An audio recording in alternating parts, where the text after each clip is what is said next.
Oui, donc là, je vais vous faire un débat. Je vais essayer de ne pas être trop Bernard Pivot, je dirais.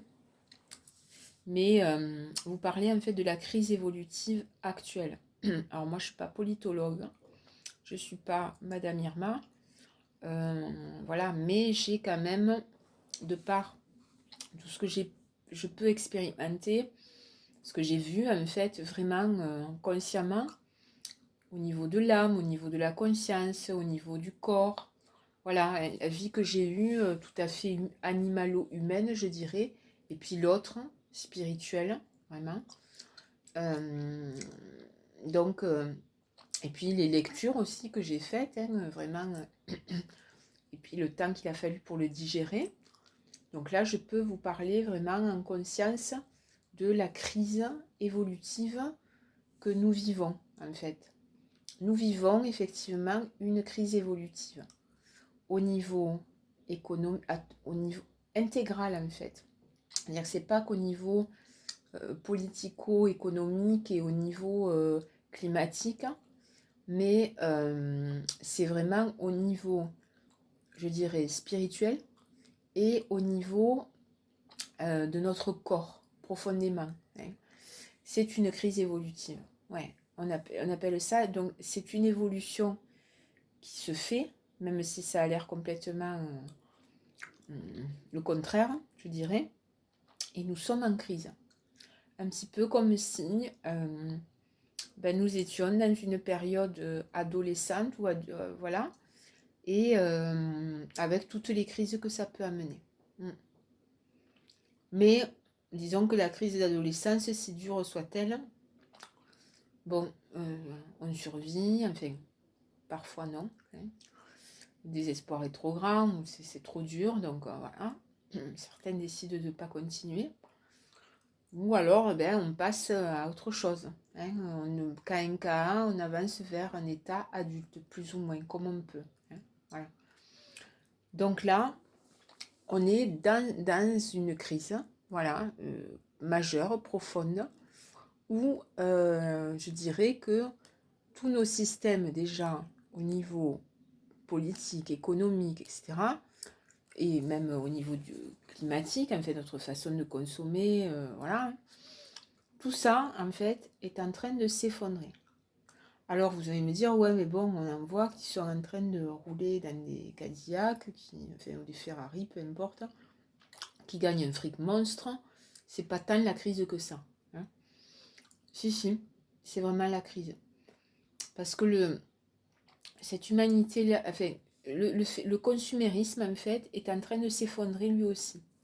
Déjà parce qu'il y a ceux qui ne peuvent plus consommer, d'accord, hein, on le voit, hein, ça monte tellement en flèche au niveau de l'inflation pour tout. Et ça, c'est pas juste, ça va pas durer, juste un petit temps, puis les choses reviennent à la normale. Non, non, non, non. Là, ça va aller crescendo, en fait. Et donc, en plus de ça, il y a donc ceux qui peuvent consommer de moins en moins, hein, ok, ils doivent renoncer progressivement pratiquement à tout.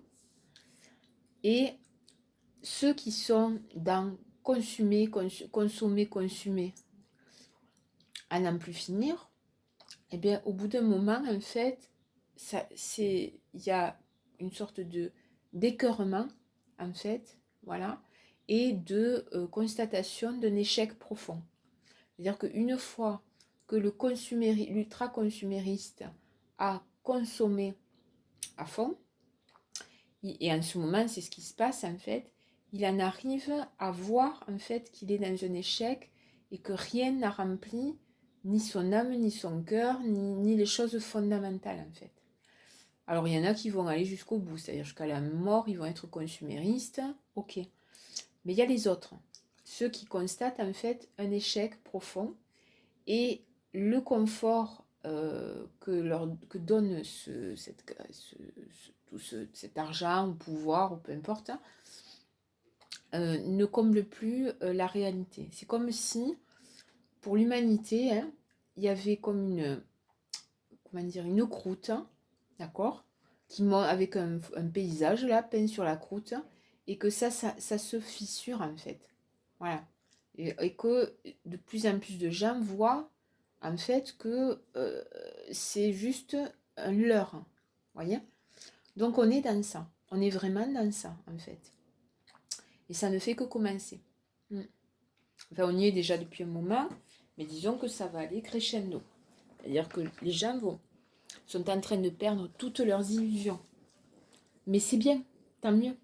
Alors c'est dur, hein, parce que effectivement, tu te dis merde, tout ce temps que j'ai passé à faire tout et n'importe quoi, et que ça sert à rien, merde, c'est vachement dur, quoi.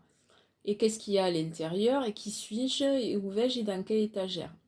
Ça fait que commencer, hein. Ça va continuer, heureusement d'ailleurs, heureusement, même si c'est très dur, hein, parce qu'une crise évolutive personnelle reste malgré tout une crise, avec toutes les souffrances que ça enclenche, ok? Voilà.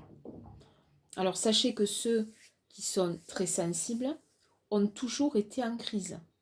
Hein, quand on est sensible, en fait, on est souvent, enfin la moitié de son temps, c'est de la souffrance, en fait. Hein, parce qu'il y a une sensibilité, il y a une compréhension, il y a au niveau spirituel, on est éveillé, en fait, plus ou moins, mais quand même. Donc on ressent énormément de choses, en fait. Et on voit énormément de choses que les gens ne peuvent pas ou ne veulent pas voir, en fait. Voilà, donc ça, c'est ceux qui se sont réveillés très jeunes et qui, toute leur vie, ont bien perçu qu'il y avait un truc qui n'allait pas, quoi. Et ceux qui perdent leurs illusions parce qu'ils ne peuvent plus consommer comme avant, parce que pour de nombreuses raisons, en fait, hein, eh ben, ceux-là, ben, voilà, ça va être dur, mais il vaut mieux. Il vaut mieux que ça se fasse comme ça, en fait.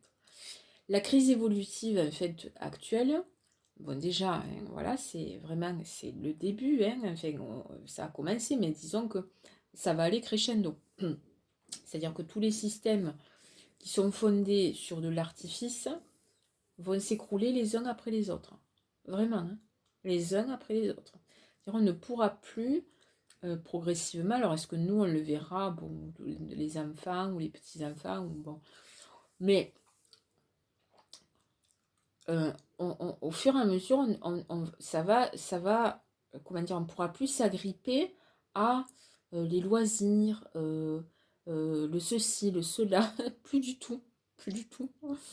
Donc il y a ceux qui vont mourir dans de fausses croyances, hein, qui vont aller jusqu'au bout, dans du déni, dans des étourdissements, dans des trucs comme ça, et qui vont, disons, mourir comme ça, hein, dans le déni. Ce qui pour l'âme est une catastrophe, enfin une catastrophe, c'est un échec, hein, parce que la mort n'arrête pas tout, c'est-à-dire il y a le post-mortem. Donc tout ce que tu as mis dans la boîte pour pas le voir, ça t'est resservi post-mortem. Bon, bref, soit. Après cette crise évolutive, donc voilà, qui est comme, je veux dire, ça impacte là, hein, on est dans ce truc là, hein, où ça craquelle de partout, hein, vraiment ça craquelle de partout.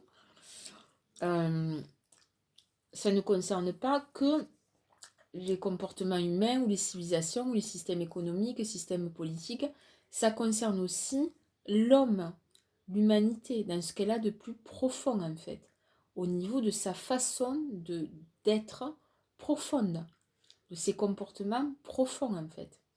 Et donc là, on est aussi dans une crise qui est le passage d'une humanité à l'autre. Ouais, alors vous me dites, non, franchement, avec tous les gens que je vois qui se comportent comme des animaux, c'est de pire en pire. Tout ce qui est de l'ordre de, comment dire, du savoir-vivre, du savoir-être, tout ça, tout est en train d'éclater. C'est du grand n'importe quoi, hein. On est vraiment dans des tensions extrêmes. Oui, mais il n'empêche que, disons que même ça, c'est quelque chose qui s'effrite en fait. C'est-à-dire que derrière, il y a quelque chose qui est de l'ordre de la mutation. Voilà. Et l'humanité qui suit le sapiens sapiens n'est pas le sapiens sapiens. C'est autre chose en fait. Autre chose. Comme l'homo erectus, ben après il y a eu l'homo habilis. Vous voyez, il y en a un qui s'est dressé. Déjà c'était énorme, hein, beaucoup de souffrance, vraiment compliqué. voilà, pour aller cueillir, etc. Et puis il y a l'autre qui a commencé à se servir à fabriquer en fait des outils, d'accord? Et puis après, il y a eu le sapiens, et puis après, il y a eu le sapiens sapiens. Et puis au fur et à mesure, les cerveaux sont devenus de plus en plus importants, d'accord? Énormément de choses ont changé, hein. La boîte crânienne, c'est un truc de fou, hein. Entre l'Homo erectus et l'Homo sapiens sapiens, on a pris je sais pas combien de kilos au niveau du cerveau, quoi, enfin, ou de grammes, bon, mais centaines de grammes, quoi. Donc nous, on est sur une courbe évolutive. Il y aura autre chose après nous. Vous comprenez? Et ça, c'est en train de se passer. C'est en train de se faire. Sauf que tout le monde ne va pas passer la mutation, en fait. Et oui, et oui. C'est la mutation ou la mort, hein. C'est comme ça que ça fonctionne, en fait. Voilà. Alors, qui va muter et qui va mourir? Ben ça dépend de nous, au niveau individuel. C'est-à-dire que même si on est pris dans quelque chose de beaucoup plus gros que nous et que, hélas, on est souvent broyé par le système. Mais disons que soit on décide individuellement, hein, de changer son comportement au niveau alimentaire, par exemple, au niveau de la consommation. Ça, c'est ça en fait qui est...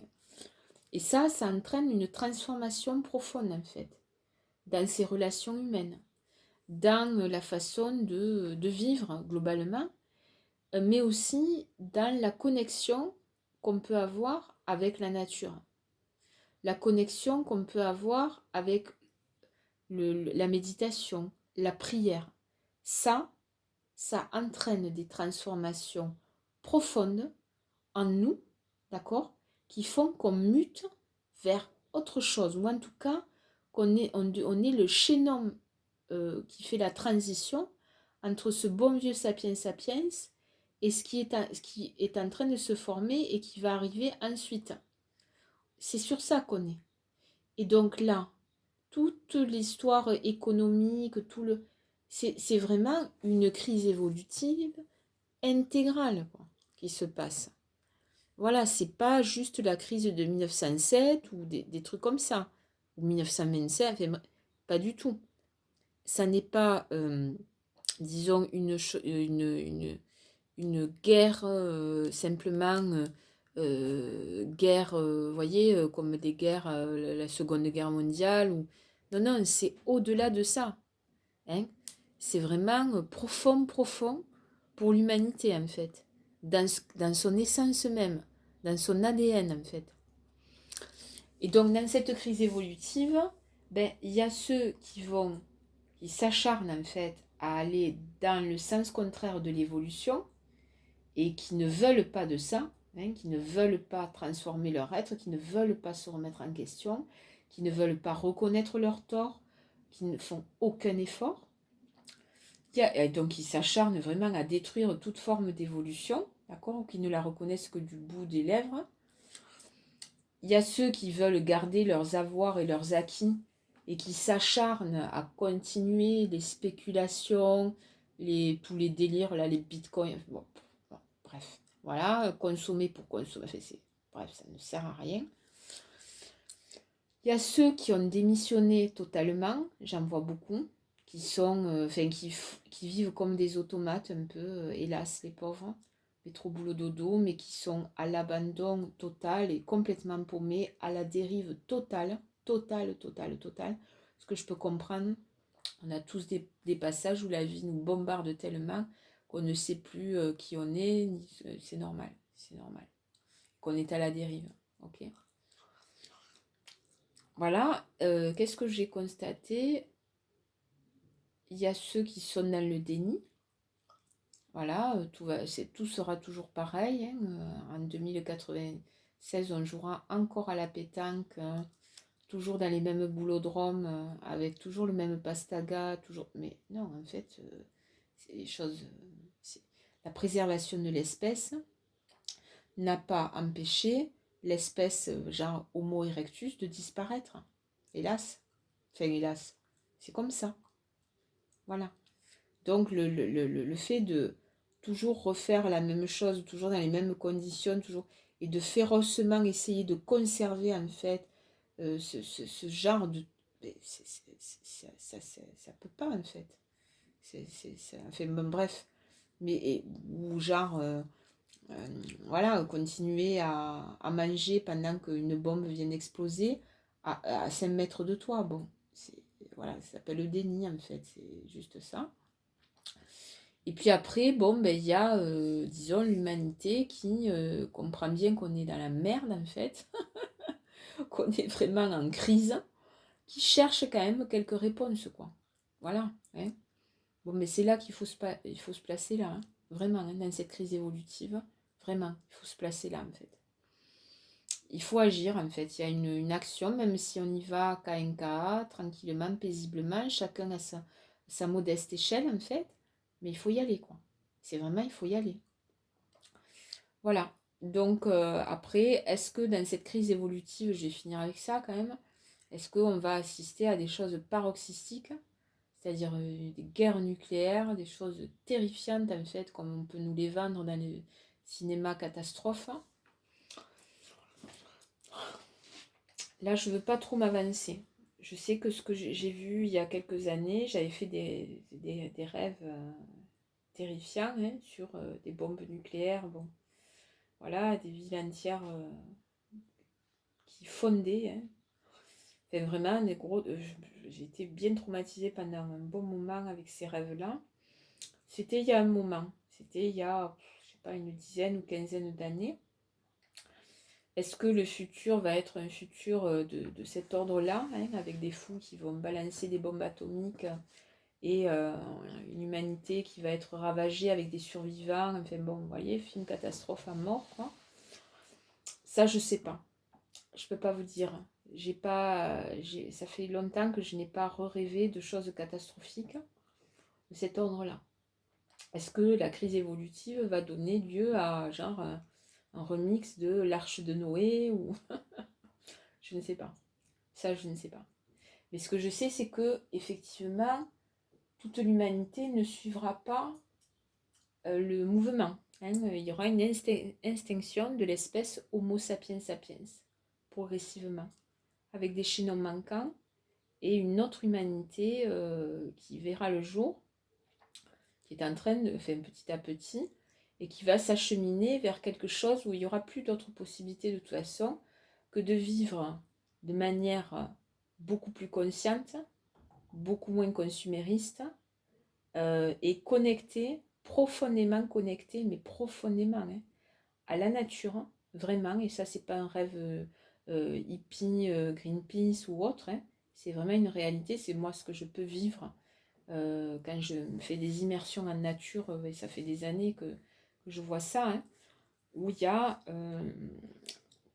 la connexion profonde avec une nature très réceptive au niveau spirituel, enfin pas toute la nature, mais une partie quand même, très connectée, évolutive au possible.